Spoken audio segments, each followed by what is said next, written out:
Dans une cellule crasseuse d'une prison d'Alabama, Léon Dubois, un homme noir sans abri, gît ensanglanté, son visage tuméfié par les coups des shérifs racistes qui l'ont roué de coups en ricanant, le traitant de sale nègre. Ils ignorent qu'ils viennent de réveiller le plus redoutable tireur d'élite Green Beret de l'histoire, un prédateur tapi dans l'ombre, prêt à transformer leur ville en champ de bataille.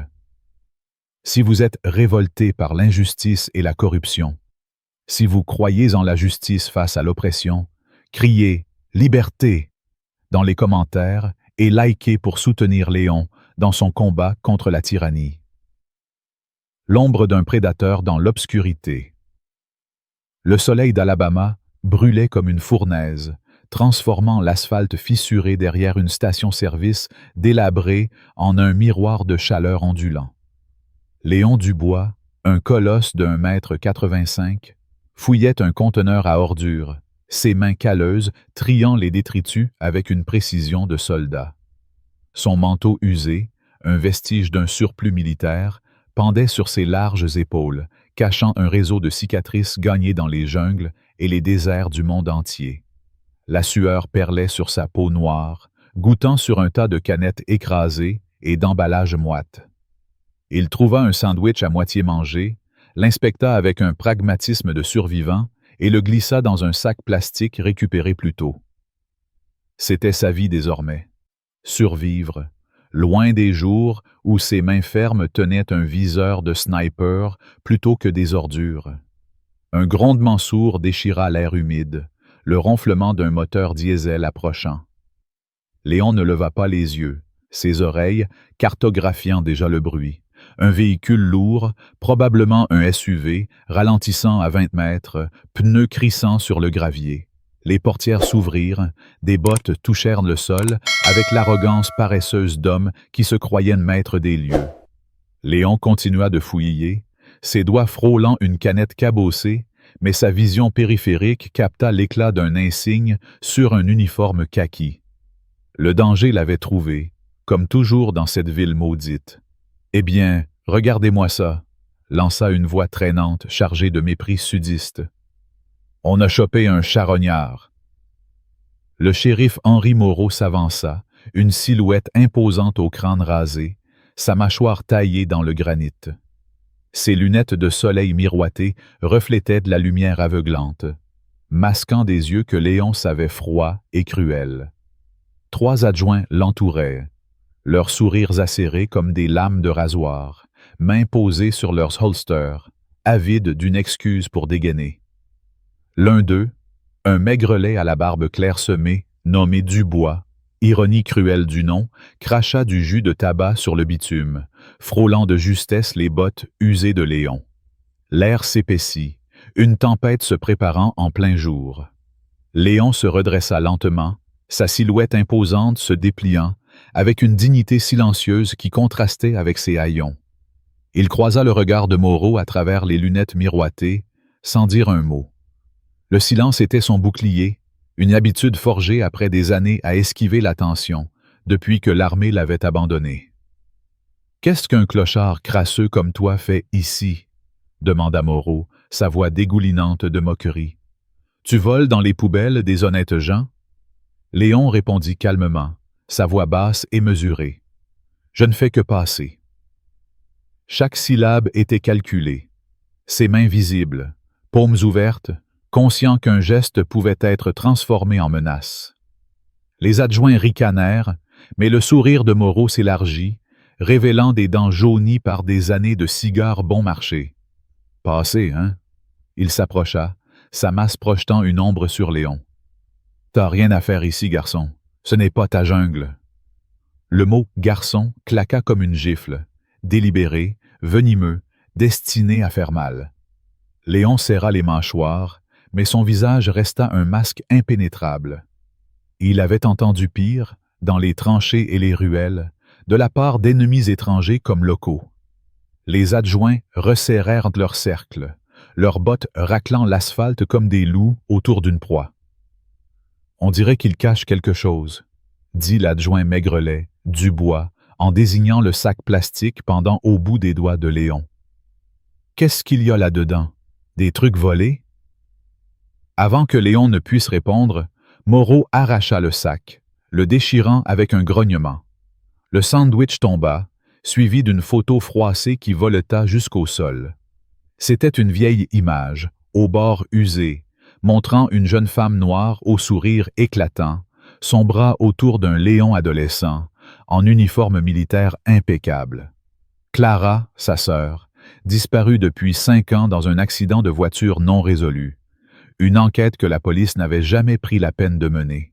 Moreau ramassa la photo, la tenant entre 2 doigts, comme un déchet. « C'est qui ça? Ta mère qui vit des allocs ?» ricana-t-il, puis il écrasa la photo dans la boue, son talon la réduisant en une tache immonde. Les adjoints éclatèrent d'un rire rauque, résonnant contre les murs écaillés de la station-service. Léon serra les poings, ses jointures blanchissant, mais il força sa respiration à rester régulière. 1, 2, 3, compta-t-il en silence, une technique de sniper pour juguler la rage. Il voulait une réaction, une étincelle pour justifier leur violence. Il ne la leur donnerait pas. Pas encore. « Contre le mur !» ordonna Moreau d'un geste de la main. Les adjoints agirent vite, saisissant Léon par les bras et le plaquant contre le mur de briques de la station-service. Sa joue râpa la surface rugueuse, un filet de sang se mêlant à la sueur. « Retourne dans ta jungle, déchet !» siffla Dubois, enfonçant un genou dans la cuisse de Léon. La douleur fusa, mais il l'encaissa, son esprit déjà occupé à cataloguer leurs mouvements. Le grand adjoint favorisait son côté droit, le trapu télégraphiait ses coups. Moreau, lui, restait en retrait, observant avec la patience d'un prédateur. « T'as rien à faire dans ma ville, » dit-il, assez près pour que Léon sente l'haleine rance de café sur son visage. Il sortit un bâton de son ceinturon, le faisant tournoyer avec désinvolture, puis l'enfonça dans les côtes de Léon. Le coup lui coupa le souffle, mais il resta droit, les yeux fixés sur un point au-delà de l'épaule de Moreau. 4, 5, 6, compta-t-il, mémorisant le rythme du bâton, son poids, sa portée. La connaissance était une arme, et il en aurait bientôt besoin. Le passage à tabac dura 3 minutes, une agression calculée pour meurtrir sans briser. Coup de poing à l'estomac, botte dans les tibias, un coup de bâton dans le dos qui laissa une boursouflure grosse comme un poing. Léon resta silencieux, son immobilité les rendant fous de rage. « Qu'est-ce qui va pas, garçon? Trop bête pour pleurer? » railla l'adjoint trapu, enfonçant un poing dans la mâchoire de Léon. Le sang emplit sa bouche, métallique et chaud, mais il le cracha sans un bruit. 7, 8, 9. Ils suivaient leur fatigue, leurs mouvements brouillons. Ils n'étaient que des amateurs jouant à la guerre. Enfin, Moreau recula, essuyant la sueur de son front. « Assez de rigolade, » dit-il, sortant un sachet de poudre blanche de sa poche. Les yeux de Léon se plissèrent, alors que Moreau jetait le sachet près du conteneur, le poussant du pied vers les débris du sac plastique. « On dirait qu'on a un drogué, » annonça Moreau, assez fort pour que le pompiste, qui jetait un œil par la fenêtre, l'entende. « Menottez-le. » Dubois tira les bras de Léon en arrière, les menottes claquant avec un bruit sec qui résonna dans l'air immobile. « T'es en état d'arrestation pour possession, » dit Moreau, un sourire narquois aux lèvres, « et résistance si tu bouges ne serait-ce que d'un cil. » Ils le traînèrent jusqu'au SUV de patrouille, le jetant à l'arrière avec assez de force pour lui faire claquer les dents. La portière claqua, l'enfermant dans une cage d'acier et de verre, la chaleur à l'intérieur suffocante alors que le moteur rugissait. Moreau se pencha par la fenêtre ouverte. « Tu vas regretter d'être sorti du trou d'où tu viens, » dit-il, ses lunettes reflétant le visage ensanglanté de Léon. Le SUV démarra en trombe, pneus hurlants, et Léon resta immobile, regardant droit devant lui. Son esprit était un champ de bataille, traçant des coordonnées, évaluant les menaces. La photo de Clara était perdue, broyée dans la terre, mais son souvenir brûlait plus fort que le soleil dehors. Ils ne l'emmenèrent pas au poste. À 5 kilomètres de la ville, Ils bifurquèrent sur une route de terre bordée de pins, le genre d'endroit où les cris ne portennent pas. Le SUV s'arrêta dans une clairière, la poussière retombant comme un linceul. Les adjointes tirèrent Léon dehors, le jetant au sol. « L'heure de la vraie justice », dit Moreau, faisant craquer ses phalanges. Dubois lui donna un coup de pied dans les côtes, le trapu piétina ses mains, et Moreau asséna un coup à la tempe qui troubla sa vision. Il riait, lançant des insultes. Sale animal, déchet, nègre. Chaque coup ponctué d'un slur. Léon encaissa, son corps mou, mais son esprit aiguisé comme une lame.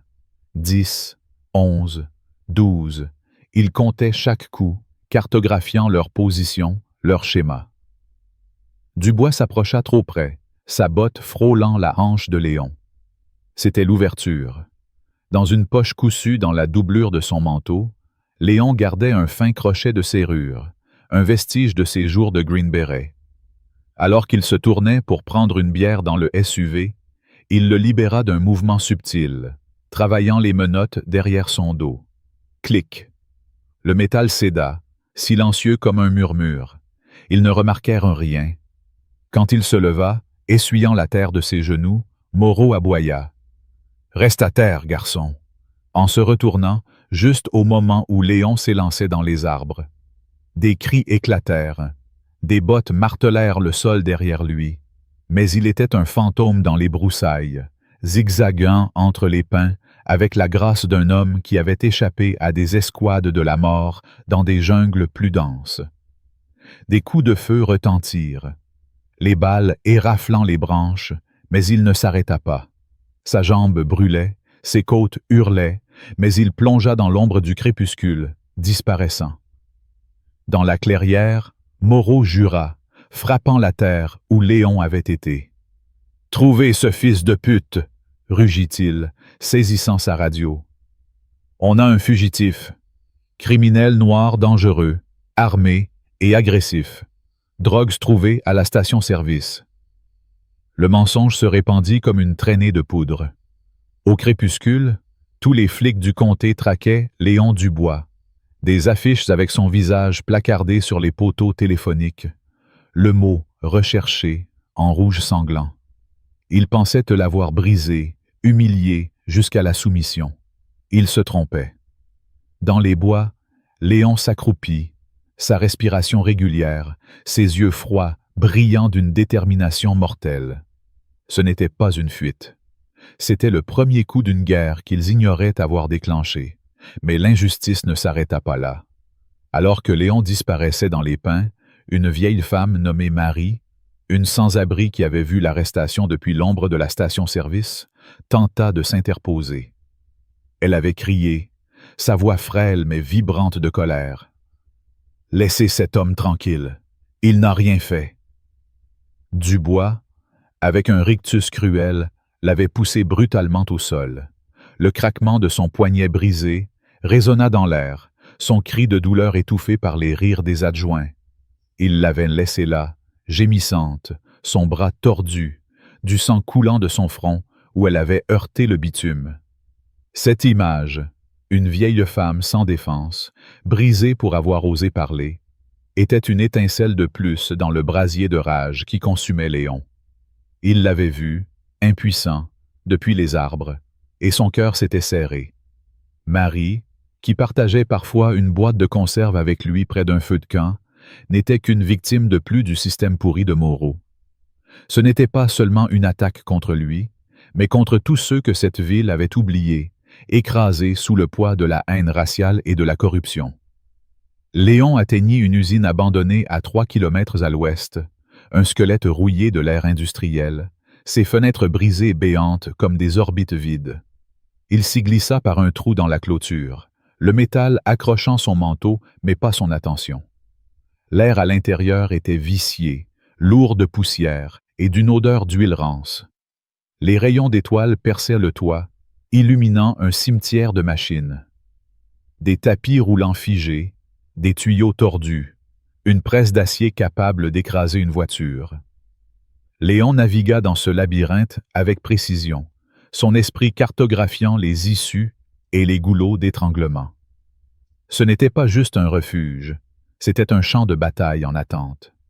Dans un coin, près d'un puits de lumière brisé, il s'agenouilla près d'un tas de ferrailles. Ses doigts, encore couverts de sang séché, trièrent de les débris. Un tuyau rouillé, une feuille de tôle déchiquetée, un fil de fer assez fin pour plier mais assez solide pour tenir. Il choisit un éclat d'acier, son bord émoussé par le temps, et le frotta contre une dalle de béton. Des étincelles jaillirent, chaque raclement un murmure dans le silence, jusqu'à ce que le métal brille d'une promesse tranchante. Un chive, brut mais mortel, né des rebuts d'un monde qui l'avait jeté. Il testa son poids, imparfait mais suffisant. Ce n'était pas son vieux M24, mais ça ferait l'affaire. Il s'adossa à une poutre rouillée, fermant les yeux pour écouter. La forêt dehors bourdonnait de grillons, un calme trompeur masquant la tempête qui se préparait. Moreau ne lâcherait pas l'affaire. Un homme comme lui, ivre de pouvoir et de haine, vivait pour le contrôle, et Léon venait de briser ses chaînes. Que ferait le shérif ensuite? Le peindre comme un monstre? Rallier la ville contre lui? La réponse vint plus vite qu'il ne l'attendait. Un bourdonnement lointain s'amplifia, le grondement d'un hélicoptère fendant la nuit. Léon ouvrit les yeux, son pouls stable, mais son esprit en ébullition. Il venait pour lui, et il ne perdait pas de temps. Il grimpa une échelle branlante jusqu'à une passerelle surplombant l'usine, s'accroupissant alors que le projecteur de l'hélicoptère balayait les fenêtres brisées. Le faisceau dansait sur les machines, projetant des ombres déchiquetées comme des fantômes. Au-dessus du rugissement des rotors, la voix de Moreau tonna par un haut-parleur. « Léon Dubois, t'es un homme recherché, armé et dangereux. Sors maintenant, ou on te débusque comme le rat que t'es. » Les mots, chargés de venin, firent frémir Léon, mais ce fut la suite qui le glaça. Channel 6 à l'histoire. Un criminel noir terrorise nos rues. Drogue, agression, tout y passe. Rends-toi, garçon, ou tout le comté viendra pour toi. Léon jeta un œil par une fissure dans le mur, repérant l'hélicoptère à 100 mètres. Des voitures de patrouille alignées sur la route de terre, leurs gyrophares pulsant comme un cœur. Moreau avait vu grand, placardant son visage sur tous les écrans de la ville. Léon pouvait l'imaginer. Des images floues de la station-service, montées pour le montrer en train d'attaquer les adjoints, le sachet de drogue en évidence. Le récit était prêt. Un voyou haïssant les flics, une menace pour chaque clôture blanche de la ville. La peur raciale était l'arme de Moreau, manié comme un chef d'orchestre, transformant les voisins en ennemis d'un claquement de doigts. L'hélicoptère s'éloigna, mais le mal était fait. Léon glissa jusqu'au sol, son esprit bouillonnant. Il avait vu ce scénario dans des villages à l'autre bout du monde, où la propagande transformait les civils en pions. Mais ici, c'était chez lui, et la trahison coupait plus profondément. Il devait bouger, frapper en retour, mais d'abord survivre à la nuit. La rivière était sa meilleure chance, à 1 kilomètre au nord, à travers un sous-bois dense. L'eau effaçait les traces, étouffait les sons. Il saisit un couvercle en plastique parmi les débris, l'enroulant autour de ses épaules pour se protéger du froid, et s'éclipsa par l'arrière, se fondant dans les arbres. La berge était une pente boueuse, l'eau sombre sous un dais de branches. Léon s'y enfonça jusqu'aux genoux, le froid mordant ses jambes meurtries. Un cri déchira l'air. « Il est là !» Des faisceaux de lampes dansaient dans les bois, tranchant l'obscurité comme des couteaux. Il plongea contre la berge, mais les voix se rapprochaient, un cœur de haine montant par-dessus le courant. « Attrapez ce salaud noir! Pendez-le! » Ce n'était plus seulement des flics. Moreau avait excité une foule, des hommes blancs en casquette de camionneurs et tenus de chasse, leurs yeux brillants de la thrill de la traque. Léon en compta une douzaine, leurs silhouettes zigzagant entre les arbres, battes et barres de fer scintillant dans leurs mains, une corde enroulée sur l'épaule de l'un d'eux. Son estomac se noua, non de peur, mais de mémoire. Le visage de Clara surgit, son rire noyé par le crissement des pneus cette nuit où elle mourut. Ce n'était pas de la justice. C'était une chasse au lynchage, sanctionnée par un insigne. Léon serra son chive, ses jointures blanchissantes alors que la foule se rapprochait, leurs bottes labourant la boue à 30 mètres. Pouvait-il les distancer? Non, pas avec sa jambe qui se raidissait dans le froid. Combattre alors. Le premier homme chargea, un colosse avec une batte levée, hurlant « T'es mort, garçon !» Léon esquiva, sa mémoire musculaire de combat prenant le relais, et enfonça le chive dans l'avant-bras de l'homme. L'os craqua, le sang gicla, la batte tombant dans un bruit sourd. Deux autres foncèrent, l'un avec une barre de fer, l'autre un couteau de chasse. Léon bloqua la barre avec son bras enroulé dans le couvercle, l'impact ébranlant ses os, puis tordit le poignet de l'assaillant jusqu'à ce qu'il se brise. L'homme s'effondra, gémissant, tandis que Léon esquivait le couteau, saisissant le col de l'autre et lui fracassant le visage contre un tronc. L'écorce éclata, des dents volèrent, et l'homme s'effondra, inerte. La foule se figea, stupéfaite par ce déferlement de violence d'un homme qu'il pensait brisé. Léon se dressa au-dessus des corps, le chive dégoulinant de rouge. « Reculez !» grogna-t-il, mais ils n'écoutèrent pas. Un coup de feu retentit, aigu et soudain, une douleur déchirant sa jambe gauche. Il tituba, du sang tachant son pantalon, alors qu'un adjoint émergeait des arbres, pistolet fumant. « Je l'ai eu !» cria-t-il, un sourire de chasseur sur le visage. La foule rugit, chargeant, mais Léon plongea dans le courant profond de la rivière, l'eau glacée l'engloutissant, tirant sur ses blessures. Des balles éclaboussèrent autour de lui, tirs sauvages d'hommes trop pressés pour viser. Il nagea en aval, retenant son souffle jusqu'à ce que ses poumons brûlent, puis refit surface à 50 mètres derrière un tronc abattu.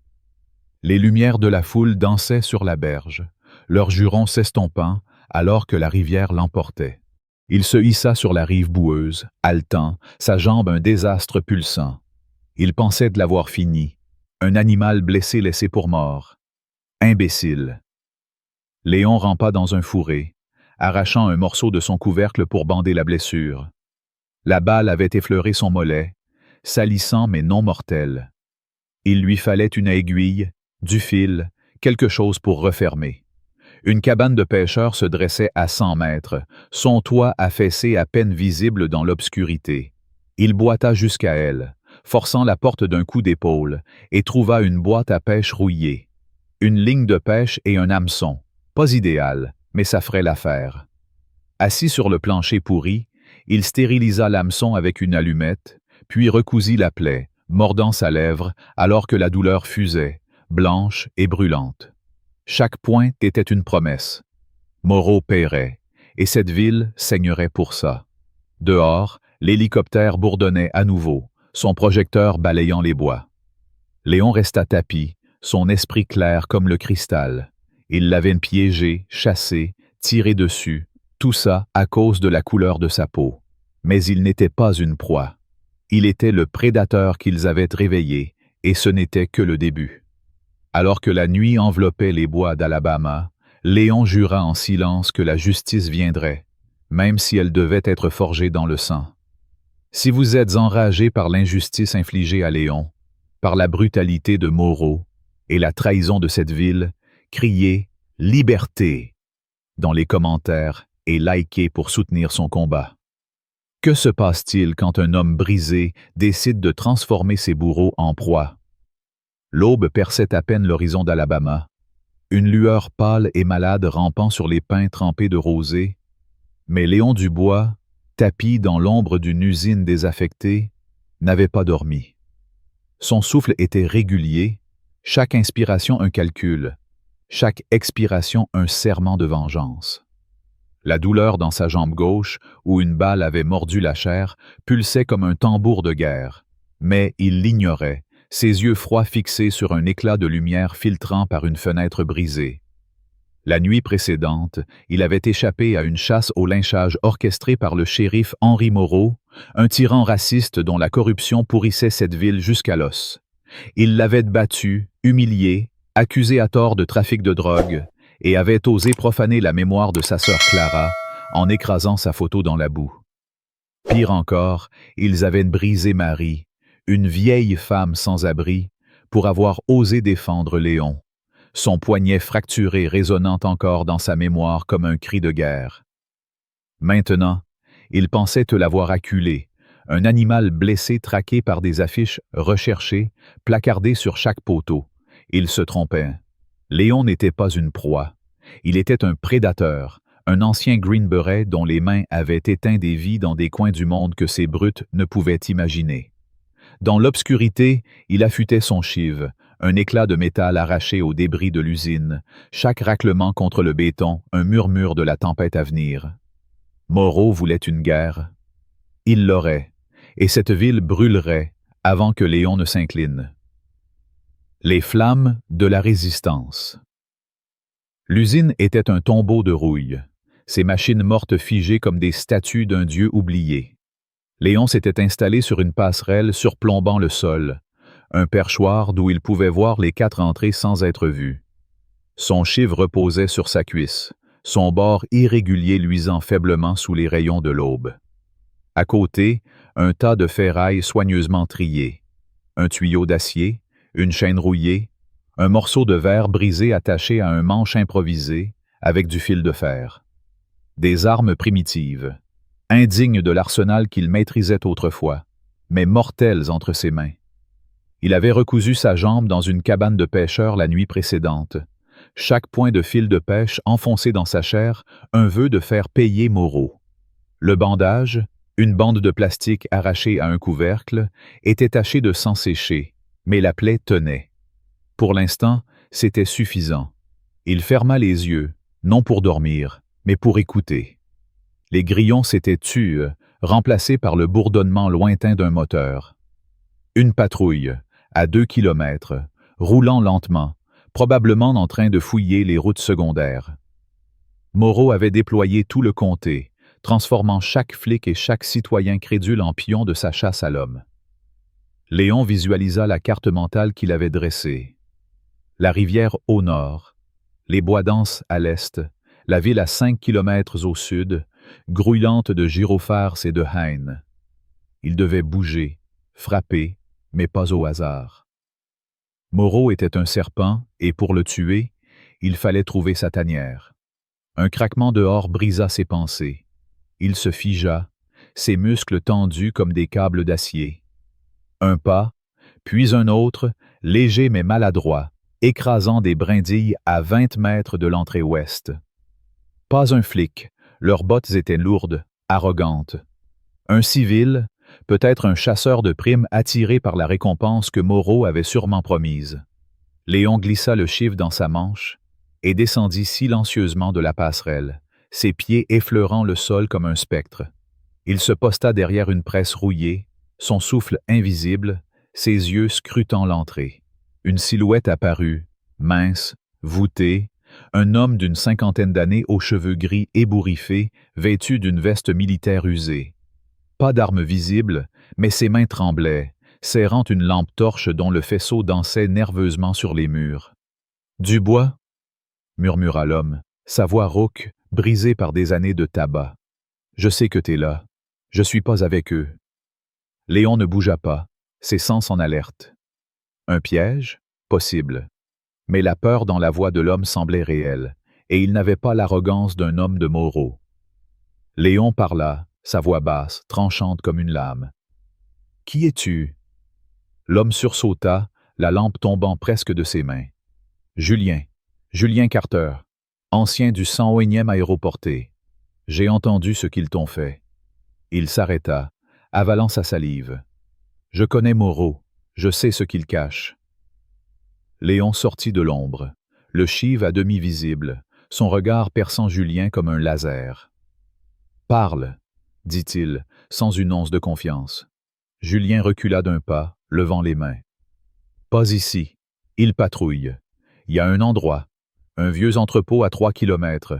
Je peux t'y emmener. » Léon pesa ses options. Julien pouvait être un appât, mais son instinct aiguisé par des années de guerre, lui disait que l'homme était brisé, pas perfide. « Pourquoi m'aider » demanda-t-il. Julien baissa les yeux, sa mâchoire serrée. « Parce que j'ai vu ce qu'ils font, aux gens comme nous. J'étais à la station-service hier, j'ai vu la vieille Marie se faire briser. J'ai rien fait. » Sa voix trembla, chargée de honte. « Je veux me racheter. » Léon garda le silence, étudiant l'homme. Un allié inattendu peut-être, mais un fardeau aussi. Pourtant, s'il connaissait les secrets de Moreau, il valait le risque. « Bouge !» dit Léon, désignant l'entrée. « Je te suis.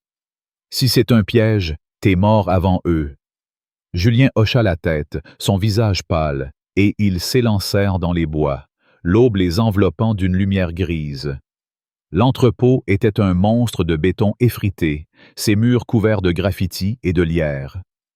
Julien guida Léon à travers une porte latérale, l'odeur de moisie et de produits chimiques les frappant comme une gifle. À l'intérieur, des caisses pourries s'entassaient, certaines éventrées, révélant des paquets emballés dans du plastique. Léon s'arrêta, ses yeux plissés. « C'est quoi ça ?» demanda-t-il, bien qu'il connût la réponse. Julien s'agenouilla près d'une caisse, arrachant un paquet. « Héroïne, cocaïne, les deux peut-être. C'est le stock de Moreau. Il fait passer ça par les docks, utilise les flics pour protéger les livraisons. » Léon sentit une rage froide monter en lui, une tempête contenue à peine. Moreau n'était pas qu'un shérif corrompu. Il était un baron de la drogue, empoisonnant sa propre ville tout en se pavanant comme un sauveur. « Comment tu sais tout ça ?» demanda Léon, sa voix un grondement. Julien soupira, ses épaules s'affaissant. « J'étais chauffeur pour lui il y a 2 ans. J'ai vu des choses. Des gamins utilisés comme mules, des overdoses étouffées. J'ai quitté, mais il m'a menacé, dit qu'il me ferait passer pour un dealer si je parlais. » Il leva les yeux, hanté. « T'es ma chance de réparer ça. » Léon hocha la tête, son esprit déjà en train de planifier. Ce stock était la clé. Détruisez-le, et vous frappez Moreau là où ça fait mal. Son argent, son pouvoir. Mais avant qu'il ne puisse répondre, un crépitement de radio brisa le silence. Julien se figea, ses yeux écarquillés. « Merde !» murmura-t-il, plongeant derrière une caisse. Léon s'accroupit, saisissant le tuyau d'acier qu'il avait apporté. Des voix s'approchèrent, dures et autoritaires, accompagnées du cliquetis d'armes. « Fouillez chaque coin !» aboya une voix familière. Dubois, l'adjoint maigrelet qui avait poussé Marie au sol. Léon compta 5 hommes, leurs ombres dansant à travers les fissures des murs. Ils étaient tombés sur une patrouille, ou pire, Julien l'avait vendue. Il lança un regard à l'ancien soldat, qui secouait la tête frénétiquement, mimant « je savais pas ». Léon le crut, mais ça ne changeait rien. Ils étaient coincés. « Par là », murmura-t-il, désignant un escalier menant à une mezzanine. Ils grimpèrent, le métal gémissant sous leur poids, et s'aplatirent contre le sol alors que les adjoints entraient. Dubois tenait une radio, ricanant. « On l'aura, ce salaud. Moreau veut sa tête sur un plateau avant ce soir. » Un autre adjoint, un colosse au visage marqué, donna un coup de pied dans une caisse, révélant les paquets. « Putain, c'est le stock. S'il touche à ça, on est tous morts. » Léon sourit dans l'ombre. Ils avaient peur. « Bien. » Il murmura à Julien. « Reste ici. » Avant que l'autre ne puisse protester, Léon glissa le long d'une poutre, atterrissant sans un bruit derrière une pile de caisses. Les adjoints étaient dispersés, fouillant avec une arrogance paresseuse. Parfait. Il lança un éclat de verre à l'autre bout de la pièce, le bruit résonnant comme un coup de feu dans le silence. « Là-bas !» cria Dubois, et 3 hommes sprintèrent, laissant Dubois et le colosse seuls. Léon frappa, rapide comme un cobra. Il enroula la chaîne autour du cou du colosse, tirant jusqu'à ce que l'homme s'effondre, asphyxié, ses yeux exorbités. Dubois se retourna, dégainant son pistolet. Mais Léon était déjà sur lui, le tuyau s'écrasant sur son poignet. L'os se brisa, l'arme tombant. Et Léon enfonça son genou dans l'estomac de l'adjoint, le pliant en deux. Pour Marie, grogna-t-il, abattant le tuyau sur la nuque de Dubois. L'homme s'effondra, inconscient. Les trois autres revinrent en courant, mais Léon était prêt. Il lança la chaîne comme un fouet, enroulant la jambe d'un adjoint, le faisant trébucher. Un coup de tuyau au crâne l'acheva. Les deux derniers tirèrent, les balles ricochant sur le béton, mais Léon plongea derrière une caisse, utilisant l'obscurité comme bouclier. Il ramassa le pistolet de Dubois, un Glock 17, et visa. 2 tirs, 2 corps au sol, précis comme au stand de tir. Le silence retomba, lourd, brisé seulement par le souffle rauque de Julien descendant de la mezzanine. « T'es un fantôme », balbutia-t-il. Léon ne répondit pas, essuyant le sang de ses mains. « Trouve-moi un détonateur, » dit-il. « On va faire sauter ce poison. » Julien fouilla l'entrepôt, revenant avec une boîte de fusée de détresse et un bidon d'essence à moitié plein. Léon bricola un détonateur rudimentaire, trempant des chiffons dans l'essence et les enroulant autour des fusées. Il planta le dispositif au cœur des caisses, l'odeur âcre de la drogue mêlée à celle du carburant. « Ça va faire du bruit », murmura Julien, nerveux. « C'est le but », répondit Léon, allumant une allumette. Ils sprintèrent hors de l'entrepôt. L'explosion secouant la terre derrière eux, une boule de feu s'élevant dans le ciel comme un poing levé. Les flammes dévorèrent des millions en drogue, un coup direct au cœur de l'empire de Moreau. Mais la victoire fut de courte durée. Alors qu'ils s'enfuyaient dans les bois, une radio volée à Dubois crépita, la voix de Moreau hurlant. « Dubois est mort! Brûlez le camp des clochards! Faites payer ce salaud! » Léon s'arrêta net, son sang se glaçant. Le camp, un bidonville de tentes près de la rivière, abritait des dizaines de sans-abri, des familles, des enfants. Il y avait donné à manger à un gamin, Tim, un garçon maigre aux yeux pleins d'espoir, à peine 10 ans. « Non !» murmura-t-il, la rage montant comme une vague. Ils coururent, leurs poumons brûlants, atteignant une crête surplombant le camp. L'horreur les frappa comme un coup de massue. Des flammes dévoraient les tentes, des cris perçaient l'air, des silhouettes fuyaient dans la fumée. Des adjoints, masqués par des foulards, lançaient des cocktails Molotov, riant comme des hyènes. Léon vit une femme tomber, son dos en feu, et un enfant, Tim, courir vers elle, hurlant « Maman !» avant qu'une explosion ne l'engloutisse. « Non !» rugit Léon, ses poings serrés jusqu'à saigner. Julien le retint, murmurant « On ne peut pas les affronter maintenant, ils sont trop nombreux. » Mais la rage de Léon était un volcan, chaque cri du camp une lame dans son cœur. Moreau avait franchi une ligne, transformant sa vengeance personnelle en massacre. Et ce n'était pas tout. La radio crépita à nouveau, une émission télévisée piratée par les hommes de Moreau. Une image granuleuse apparut. Julien, menotté, battu, forcé à lire un script devant une caméra. « J'ai aidé Léon Dubois », balbutia-t-il à l'écran, son visage ensanglanté. « Il a brûlé le camp. C'est un terroriste. » La transmission coupa, remplacée par la voix de Moreau. « Léon Dubois est un monstre. Aidez-nous à l'arrêter, ou d'autres mourront. » Léon écrasa la radio sous son talon, son souffle tremblant de fureur. Ils avaient capturé Julien après l'explosion, l'avaient torturé pour le briser, et maintenant ils utilisaient son image pour retourner la ville contre lui. Mais le pire était à venir. Alors qu'il observait les flammes du camp, un bourdonnement aigu déchira l'air.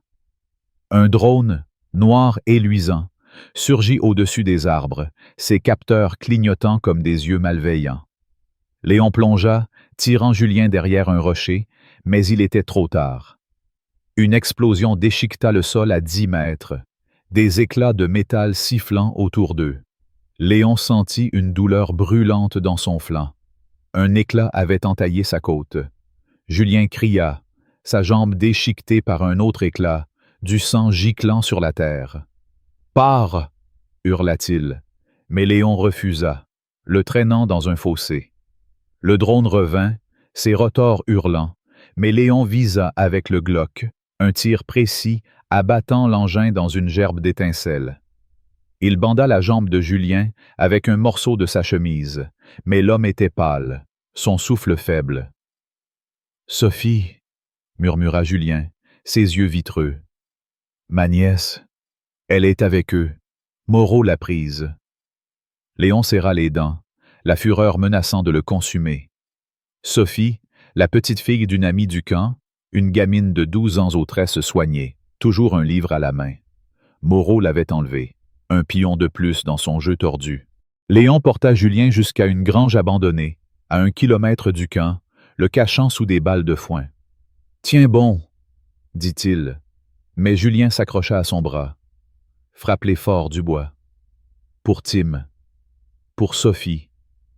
Pour nous tous. » Léon hocha la tête, son cœur un brasier.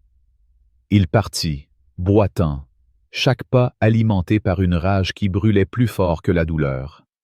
Sophie était dans un entrepôt des docks, selon Julien, un lieu où Moreau stockait ses armes. Léon s'y rendit, l'adrénaline noyant ses blessures. Les docks étaient un labyrinthe de conteneurs rouillés, l'air puant le sel et le diesel.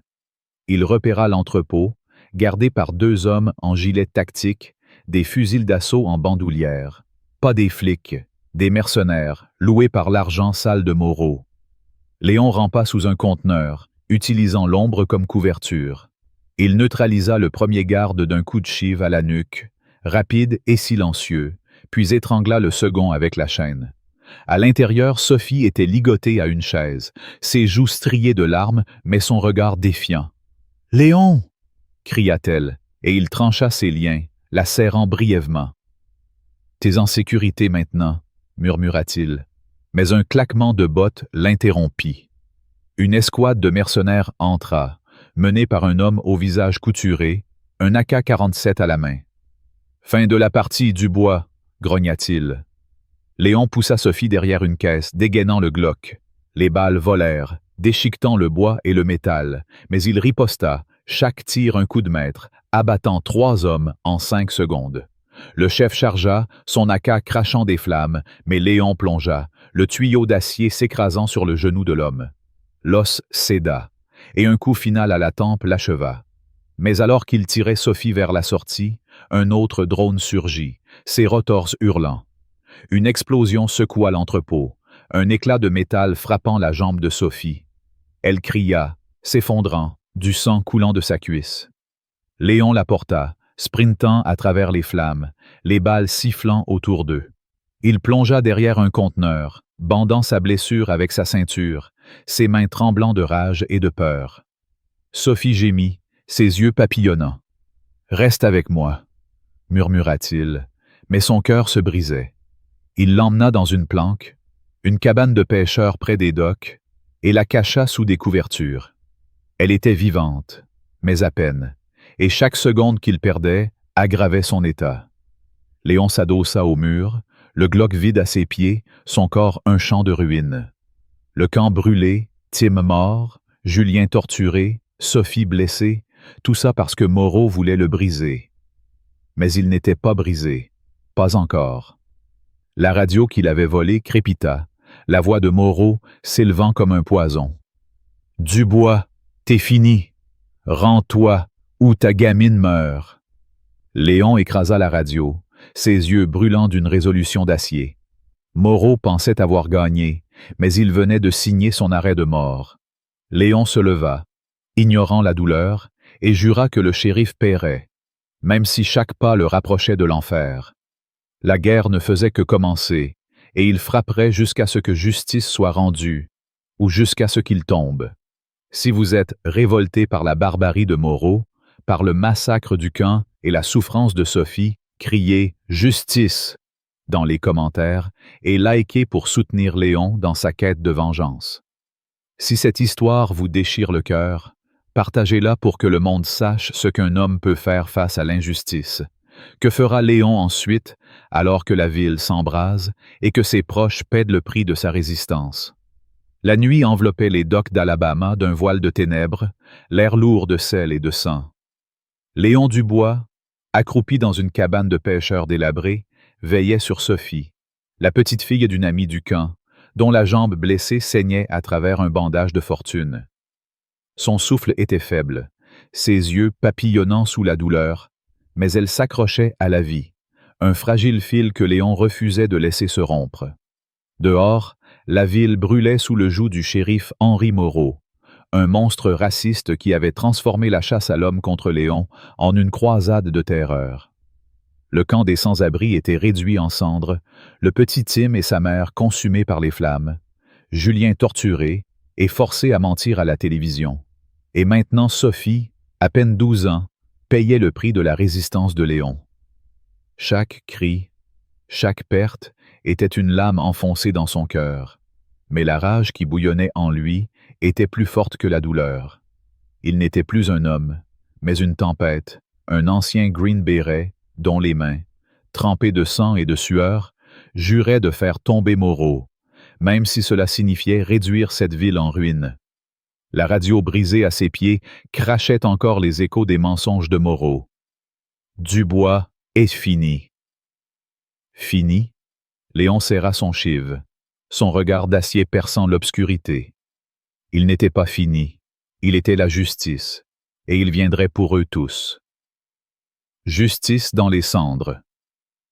La cabane était un refuge précaire, ses murs pourris laissant filtrer le vent salé de la rivière. Léon s'agenouilla près de Sophie, vérifiant son bandage. La blessure, causée par l'éclat d'un drone envoyé par les mercenaires de Moreau, était profonde, le sang suintant à chaque mouvement. Il n'avait ni médicaments ni temps, mais il murmura « Tiens bon, petite, je vais te sortir de là. » Sophie hocha faiblement la tête, ses tresses collées par la sueur. « Tu vas le tuer ?» chuchota-t-elle, sa voix tremblante mais pleine de défi. Léon posa une main sur son front, un geste rare de douceur. « Il ne fera plus de mal. À personne. » Il se leva, ignorant la douleur lancinante dans son flanc où un éclat l'avait entaillé, et ramassa ses armes. Le chive, un tuyau d'acier et une poignée de cartouches récupérées sur les mercenaires à l'entrepôt. Le Glock était vide, mais il avait appris à tuer avec moins. La radio crépita une dernière fois avant de mourir, la voix de Moreau s'élevant comme un poison.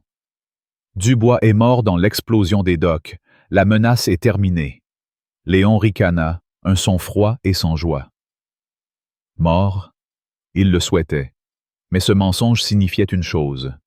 Moreau baissait sa garde, croyant sa proie éliminée. C'était une erreur fatale. Léon sortit dans la nuit, laissant Sophie cachée sous des couvertures. Chaque pas était un combat, son corps un champ de ruines, côtes fêlées, jambes cousues à vif, flancs brûlants.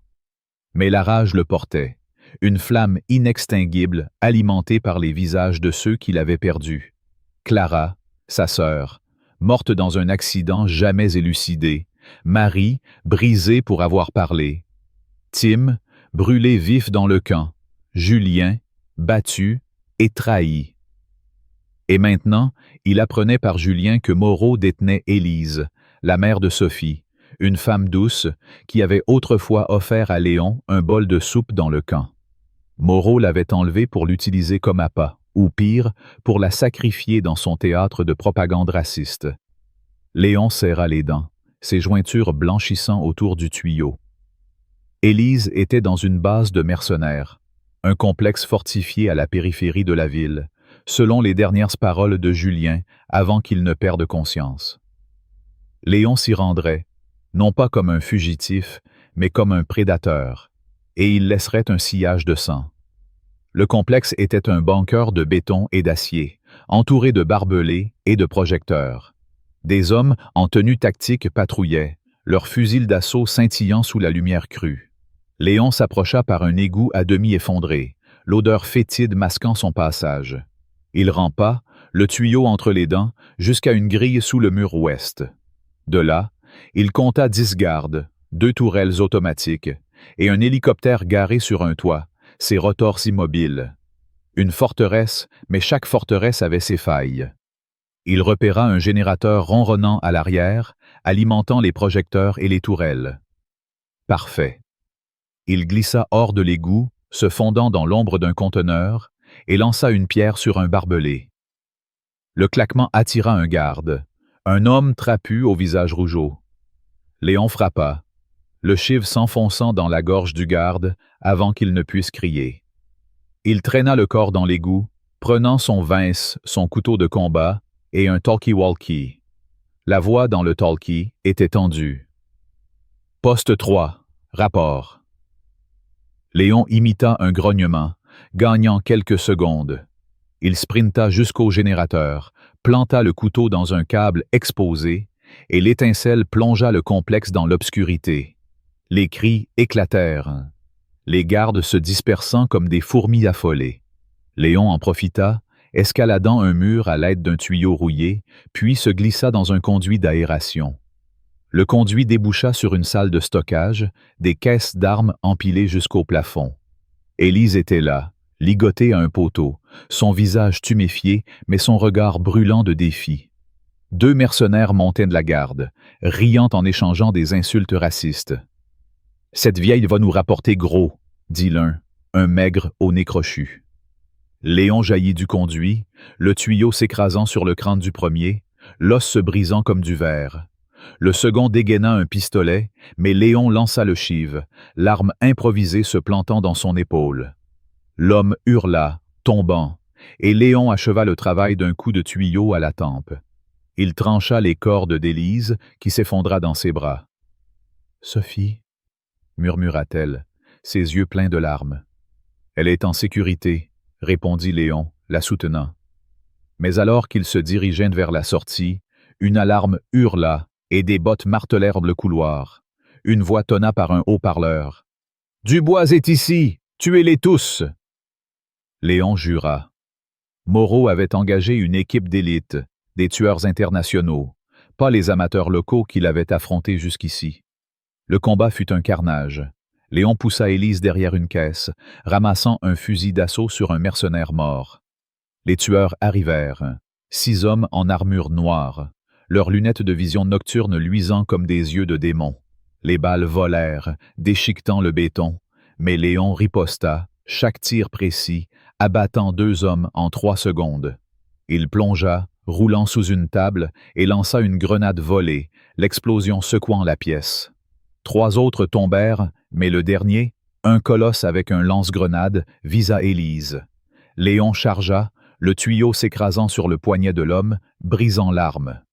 Ils luttèrent, point contre point, jusqu'à ce que Léon enfonce le couteau du garde dans la poitrine du colosse. Le silence retomba, brisé par les gémissements d'Élise. « Viens », dit-il, la portant à moitié vers une issue de secours. Ils s'échappèrent dans la nuit, l'hélicoptère décollant derrière eux, ses projecteurs balayant les bois. Léon cacha Élise dans une grange à 1 kilomètre, lui promettant de revenir pour Sophie. Mais alors qu'il repartait, une nouvelle horreur frappa. Une émission télévisée, diffusée sur toutes les chaînes, montrait Moreau, debout dans un quartier noir de la ville, un bidon d'essence à la main.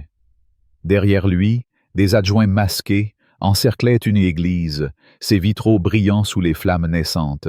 « Dubois a apporté la guerre », déclara Moreau, sa voix dégoulinante de venin. « Voici ce qui arrive à ceux qui le soutiennent. » Il versa l'essence, et l'église s'embrassa, les cris des fidèles piégés à l'intérieur déchirant l'air. Parmi eux, le père Isaïa, un vieux prêtre qui avait donné du pain à Léon dans le camp, un homme de paix qui prêchait l'égalité. Léon, caché dans une planque, regardait l'écran d'un vieux téléviseur, ses poings serrés jusqu'à saigner. Les flammes dévoraient l'église, les corps tombant sous les tirs des adjoints qui bloquaient les sorties. Moreau riait, son visage illuminé par le brasier, et lança « Que ceci soit une leçon. Aucun nègre ne défie ma ville. » Léon hurla, un son primal, brisant l'écran d'un coup de tuyau. Isaïa, un homme qui n'avait jamais levé la main, mort pour avoir osé espérer. La rage de Léon était un ouragan, chaque fibre de son être réclamant le sang de Moreau. Mais un autre coup vint. Amélie, une jeune journaliste qui avait tenté d'enquêter sur Moreau, apparut dans une vidéo piratée, ligoté à une chaise, un pistolet sur la tempe. « Parlez !» ordonna une voix hors champ. Amélie, les joues striées de larmes mais le menton levé, cracha. « Moreau est un menteur. Il brûle des innocents, trafique de la drogue, tue pour le pouvoir. » Un coup de crosse la fit taire, son cri résonnant dans l'éther. « La prochaine fois, elle meurt », dit la voix, et la vidéo coupa. Léon trembla, non de peur, mais d'une fureur qui menaçait de le consumer. Amélie, une des rares à chercher la vérité, était maintenant une otage, un autre pion dans le jeu de Moreau. Mais il ne savait pas qu'elle avait déjà agi. Avant sa capture, Amélie avait envoyé un dossier au FBI, des preuves irréfutables des crimes de Moreau, enregistrement de pots de vin, vidéos de livraison de drogue, témoignages de victimes. Léon l'ignorait, mais la vérité gagnait du terrain, un raz-de-marée prêt à engloutir le shérif. Léon planifia son dernier coup. Moreau organisait un meeting au Parc central, un spectacle pour proclamer sa victoire, entouré de ses adjoints et d'une milice raciste appelée les Chemises Noires. Léon s'y rendrait, non pour négocier, mais pour détruire. Il infiltra le parc à l'aube, se glissant parmi les ombres des chênes centenaires. Le parc était une forteresse, des snipers sur les toits, des barricades bloquant les rues, des drones bourdonnant comme des guêpes. Léon neutralisa un sniper d'un coup de chive, prenant son fusil, un Barrett M82. Il grimpa sur un clocher à l'abandon, son perchoir dominant la foule. Moreau monta sur une estrade, son uniforme kaki impeccable, un sourire de triomphe sur le visage. « Dubois est mort !» proclama-t-il, la foule rugissant. « Cette ville est à nous !» Léon visa, son doigt sur la détente, mais il hésita. Un tir maintenant, et il deviendrait le monstre que Moreau voulait. Il baissa le fusil, choisissant une autre voie. Il descendit, se mêlant à la foule, son visage caché sous une capuche volée. Il planta des charges explosives récupérées dans le complexe, sous les barricades et les véhicules des Chemises Noires. Alors que Moreau continuait son discours, Léon déclencha les charges. Des explosions secouèrent le parc, les barricades s'effondrant, les véhicules s'embrasant. La foule paniqua, les Chemises Noires tirant à l'aveugle. Léon chargea, le tuyau à la main, abattant 2 adjoints avant qu'ils ne le voient. Il atteignit l'estrade, saisissant Moreau par le col. « C'est fini », grogna-t-il, le chive contre la gorge du shérif. Moreau ricana, ses lunettes miroitées reflétant les flammes. « Tu penses que ça change quelque chose? Cette ville me vénère. » Mais alors, des sirènes hurlèrent, et des SUV noirs du FBI envahirent le parc. Des agents jaillirent, armes levées, criant « Henri Moreau, vous êtes en état d'arrestation !» Amélie, libérée par un informateur anonyme, avait livré les preuves à temps. Moreau blêmit, son empire s'effondrant. Léon le lâcha, le laissant aux menottes, et disparut dans la foule. Il revint pour Sophie et Élise, les emmenant dans un hôpital clandestin tenu par des résistants. Sophie survécut, mais sa jambe ne marcherait plus jamais comme avant. Élise pleura, serrant Léon, mais il ne pouvait rester. La ville était en ruine, l'église brûlée, des dizaines d'innocents morts, et Léon portait le poids de chaque perte. Il fut innocenté par le FBI, les preuves d'Amélie révélant la vérité, mais la justice avait un goût amer. Moreau était en prison, mais la haine qu'il avait semée restait, enracinée dans les cœurs de ceux qui l'avaient applaudi. Léon partit, un fantôme dans la nuit, son chiffre dans sa poche, son cœur lourd de cicatrices. Il deviendrait une légende, un prédateur traquant les tyrans comme Moreau, où qu'il se cache. La justice avait un prix, et il le paierait jusqu'à son dernier souffle. Si vous êtes enragé par la cruauté de Moreau, par le sacrifice d'Isaiah et la bravoure d'Amélie, criez « Vérité » dans les commentaires et likez pour honorer la lutte de Léon. Si cette histoire vous a secoué, partagez-la pour que le monde entende le cri de ceux qui se dressent contre l'injustice. Qu'adviendra-t-il de Léon, alors qu'il marche seul, un spectre de justice dans un monde brisé? L'histoire de Léon Dubois, un ancien Green Beret devenu symbole de résistance face à l'injustice, est une tempête d'émotions qui secoue l'âme. À travers ses combats contre la corruption et le racisme d'Henri Moreau, Léon incarne une lutte universelle pour la justice, la dignité et la vérité. Ce qui frappe le plus, c'est sa résilience. Malgré les coups, les pertes, Clara, Tim, Isaiah et les trahisons, il refuse de plier. Sa rage, canalisée avec une précision de soldat, devient une arme contre l'oppression, mais elle révèle aussi une vérité déchirante. La justice a un prix, souvent payé par ceux que l'on aime. L'image de Sophie, blessée, ou d'Élise, brisée, reste gravée comme un rappel que chaque victoire laisse des cicatrices. Cette épopée m'a appris que la véritable force ne réside pas dans la violence, mais dans la capacité à se relever, à protéger les faibles, même au bord de l'épuisement. Léon n'est pas un héros sans faille. Il est humain, rongé par la douleur, mais son choix de combattre pour les autres, malgré tout, est une leçon d'honneur. Dans la culture française, où l'égalité et la fraternité sont des piliers, cette histoire résonne comme un appel à ne jamais fermer les yeux face à l'injustice, qu'elle soit dans une ville d'Alabama ou dans nos propres rues. Elle nous enseigne aussi la valeur de la vérité, incarnée par Amélie, dont le courage a brisé les mensonges de Moreau. Enfin, elle nous met en garde. La haine, comme celle semée par Moreau, peut renaître si nous ne restons pas vigilants.